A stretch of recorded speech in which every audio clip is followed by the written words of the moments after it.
Dati, so sulit talaga yung bakal na tagpuan natin dito sa site na. Pero ito alam na namin to na may isang bakong buo dito sa site. Tapos ay ilang buwan din namin di nakita. So ngayon lang namin nakita, no. 5 buwan na tayo dito nag-operation sa plantation na ito, mga idol. So ngayon sabi ni Bossy may isang bako pa daw sa sa site. So tingnan nyo lang kung pwede pa gamitin, pwede pa ayusin. So ayusin natin. Pag di naman kaya ayusin, so wala nang ibang pupuntahan yan sa junk shop na. At sabi niya, paghingi ko na lang sa inyo yan.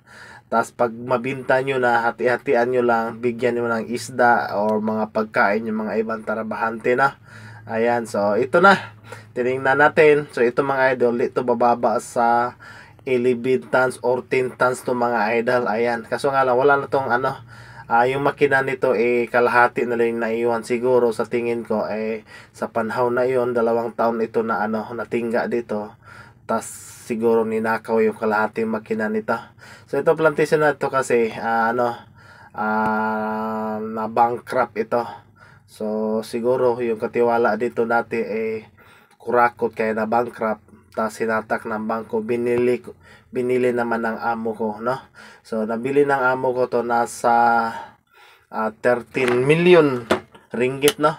Pag sa piso yan, mga idol, nasa 150 million peso. Ayan.